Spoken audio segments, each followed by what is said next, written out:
1947 में देश के विभाजन के बाद हम हरियाणा में यमुनानगर एक स्थान है वहाँ आ गए, और जब वहाँ से यहाँ आए तो वहाँ तो हम संपन्न थे, जब पाकिस्तान के इलाके में थे, लेकिन वहाँ से उजड़ कर आए और यहाँ हमारे जो माता पिता थे उनकी आर्थिक स्थिति बिल्कुल ज़ीरो हो गई। हम लोग 6 महीना सड़क के किनारे रहे, आंधी बरसात तूफान सब हम लोग झेलते थे। 24 घंटे में हमको डॉक्टर केवल कृष्ण ठकराल की जब भी चर्चा होगी, उनके योगदान, अनुभव और विशेषज्ञता के बिना बात पूरी नहीं हो सकती। डॉक्टर ठकराल आयुर्वेद चिकित्सा के ऐसे सितारे हैं जिनकी रश्मियों की आभा से लखनऊ और पूरा उत्तर प्रदेश दमक रहा है। उन्होंने अपने शोध और लेखन से न केवल देश की आयुर्वेद चिकित्सा को समृद्ध किया है, बल्कि विदेशों में भी भारतीय आयुर्वेद के ज्ञान को फैलाया है। केंद्र सरकार ने उनके उल्लेखनीय कार्यों के लिए उन्हें वर्ष 2026 में पद्मश्री। हमारे पिताजी चिकित्सक थे, अच्छी चिकित्सा करते थे, और उसी से धीरे धीरे करके उनका विशेष ध्यान था कि हम सब बच्चे पढ़ाई करें। केवल कृष्ण ठकराल ने अपनी आरंभिक पढ़ाई हरियाणा से ही की। यहाँ पहली बार परीक्षा में केवल कृष्ण ने उर्दू में उत्तर लिखे, बाद में हिंदी में माध्यमिक तक पढ़ाई की और इसके बाद उच्च शिक्षा के लिए उत्तर प्रदेश आ गए। यहाँ लखनऊ विश्वविद्यालय से संबद्ध रहे राजकीय आयुर्वेदिक कॉलेज टूरियागंज से अपनी पढ़ाई की। वो इस कॉलेज के पहले बैच के विद्यार्थी थे। उन्होंने वर्ष 1964 में BAMS प्रथम श्रेणी में उत्तीर्ण करने के बाद अगले वर्ष डॉक्टर ऑफ आयुर्वेदिक मेडिसिन की पढ़ाई के लिए बनारस हिंदू यूनिवर्सिटी में प्रवेश ले लिया। पढ़ाई पूरी होते ही वो आयुर्वेदिक चिकित्सा से वर्ष 1964-65 में state Ayurvedic medical college Lucknow में हाउस ऑफिसर रहे। 1965 में रेजिडेंट मेडिकल ऑफिसर बने। इसके बाद वर्ष 1968 में आयुर्वेदिक कॉलेज गुरुकुल कांगड़ी में लेक्चरर के पद पर नियुक्त हो गए। 1970 तक इस पद पर रहे। इसके बाद लखनऊ के आयुर्वेदिक कॉलेज में व्याख्याता बन गए और 2 वर्षों तक इस पद को सुशोभित करते रहे। 1972 में राजकीय आयुर्वेदिक कॉलेज में ही रीडर बने और 1976 तक इस पद की जिम्मेदारी का निर्वहन किया। और उनका व्यक्तित्व। डॉक्टर ठकराल ने संयुक्त राज्य अमेरिका में भी अपनी सेवाएं दी। वो सैन फ्रांसिस्को के चिकित्सा विद्यालय, कैलिफोर्निया विश्वविद्यालय के सर्जरी विभाग में वर्ष 1976 से 1978 तक अनुसंधान सर्जन के रूप में कार्य करते रहे। इसके बाद वापस उत्तर प्रदेश आए और राजकीय आयुर्वेदिक कॉलेज में लेक्चरर बने और 1980 तक इस पद पर रहे। 1980 में ही इसी कॉलेज में शल्य शालाक्य विभाग के अध्यक्ष बने और 1989 तक विभाग की जिम्मेदारी संभालते रहे। उन्होंने राज्य आयुर्वेदिक महाविद्यालय एवं अस्पताल उत्तर प्रदेश के प्रधानाचार्य एवं अधीक्षक का भी दायित्व संभाला। 1995 तक वो इस जिम्मेदारी का निर्वहन करने के साथ ही कानपुर विश्वविद्यालय के आयुर्वेद एवं यूनानी संकाय में भी डीन की जिम्मेदारी संभालते रहे। डॉक्टर ठकराल आयुर्वेद एवं यूनानी सर्विसेज के निदेशक भी रहे। आयुर्वेद एवं यूनानी पाठ्यक्रम मूल्यांकन विभाग के भी निदेशक की जिम्मेदारी। डॉक्टर ठकराल अपने करियर का एक किस्सा आज भी भूल नहीं पाते। बात उन दिनों की है जब वो आयुर्वेदिक कॉलेज गुरुकुल कांगड़ी में नियुक्त थे। एक दिन पहाड़ से एक व्यक्ति नीचे आया। उसके चेहरे से खून बह रहा था। उसे भालू ने पंजा मार दिया था। नाक और होठ कट गए थे। बाईं आंख की चमड़ी पलट गई थी। उसे सांस लेने में भी दिक्कत हो रही थी। डॉक्टर ठकराल ने पहले सांस लेने का रास्ता बनाया, फिर उसकी 8 घंटे तक सर्जरी की। उसकी नाक और होठ को ठीक कर टाँके लगाए और उसका जीवन बचाया। फिस्टुला और पाइल्स और तमाम क्रॉनिक बीमारियां, जो असाध्य बीमारियां जो डॉक्टर नहीं ठीक कर पाते हैं, ठकराल साहब को दिखाते हैं। उनके हाथ में जादू है। वो इस धरती पे ईश्वर ने उनको जो भेजा है गरीबों की सेवा। शोध के क्षेत्र में लंबे समय तक काम किया। उनके 66 शोध पत्र प्रकाशित हैं, जिनमें 54 देश में और 12 विदेशी जर्नल्स में छपे हैं। डॉक्टर ठकराल के निर्देशन में आयुर्वेद चिकित्सा के कई विद्यार्थियों ने PhD की उपाधि प्राप्त की है और MD थीसिस भी पूरी की है।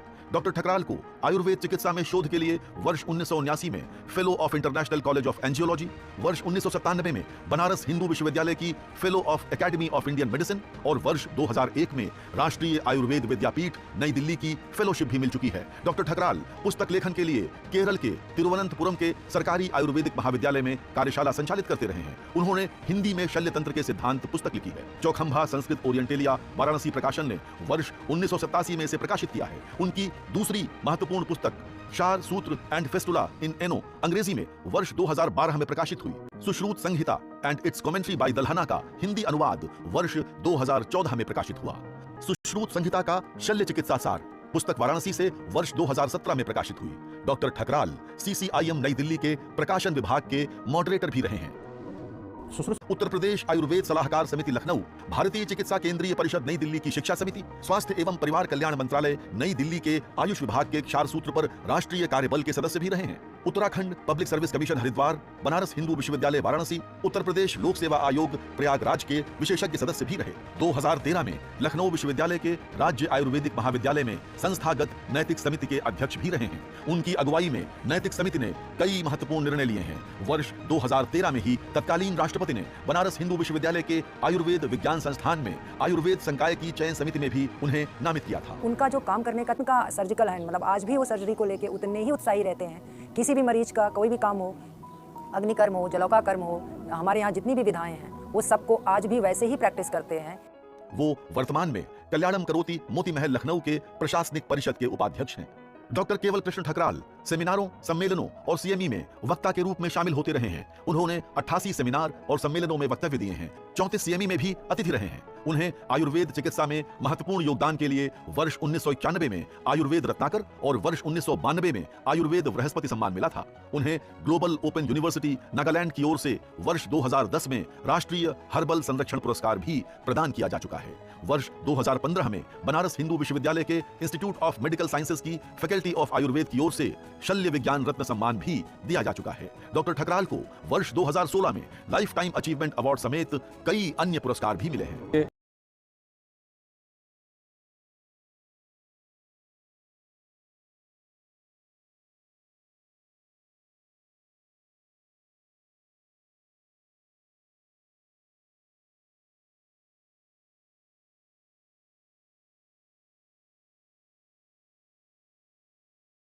योगदान देते रहे। इतने हेल्पिंग नेचर सर हैं कि मतलब मुझे कभी दिक्कत हुई ही नहीं है, कि मुझे कभी ये लगा ही नहीं कि मैं दूसरे शहर में आके इतनी जिम्मेदारी लेके सबको दिखाने आई हूँ। जैसे ही उन्होंने देखा, बोले कि बेटा बस थोड़ा धीरज रखना है, और 2 बार इसका ऑपरेशन हो चुका है। शुगर का पेशेंट भी था एक्चुअली में वो, तो सर ने बोला 2 से 3 महीने मुझे लगेंगे।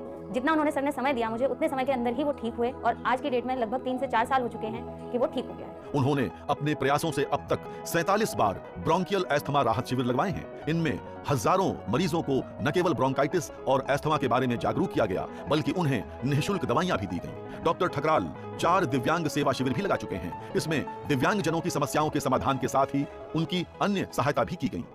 जहाँ तक कि मैं पापा के व्यक्तित्व की बात करूँ तो बचपन से लेकर आज तक हमने अपने पापा को जहाँ जहाँ बताया कि हमारे फादर है, ये मेरे पापा हैं, ऐसा कोई व्यक्ति नहीं मिला जो उनके व्यक्तित्व से प्रभावित ना हुआ हो। वो जिससे मिले, चाहे वो कोई भी प्रोफेशन का हो, उनके पेशेंट हो, हमारे फ्रेंड्स हो, कोई भी हो, एक आम आदमी भी हो, तो भी वो उनके व्यक्तित्व से हमेशा प्रभावी रहा है। जब भी कभी हम दूसरों से मिलते हैं, वो बोले वो पापा को अपने मेमोरीज में याद रखते थे। श्री राम के जैसा धैर्य है उनमें, और उसके बाद मैं बोलूँगी कि श्री कृष्ण भगवान जैसा कर्म की कुशलता है उनमें, उसी ने उनको आज यहाँ तक की पहुँचाया।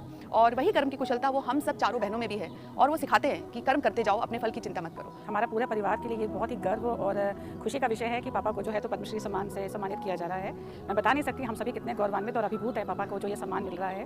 और रही बात कि उनके मैं अगर गुणों की तारीफ करूँ तो शायद मेरे पास शब्द कम पड़ जाएंगे। मानवता से लेकर प्रेम, दया, सद्भावना, मेहनत, एक एक गुण उनके अंदर जो है तो वो बचपन से जो है तो जब से हम देख रहे हैं, तब से जब से हमने होश संभाला है, तब से हम ये चीज़ देख रहे हैं। डॉक्टर केवल कृष्ण ठकराल वृद्धजन एवं गरीबों की आंखों की रोशनी बचाने के लिए भी प्रयास करते रहे हैं। उन्होंने मोतियाबिंद और आंखों संबंधी अन्य रोगों के निदान के लिए 20 नेत्र राहत शिविर भी लगवाए हैं, जिनमें हजारों लोग अपना उपचार करवा चुके हैं।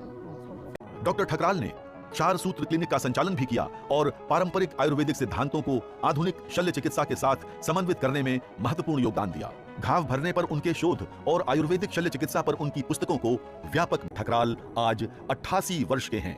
वर्तमान में लखनऊ में राजाजीपुरम में रहते हैं और अपने आवास पर नियमित मरीज भी देखते हैं।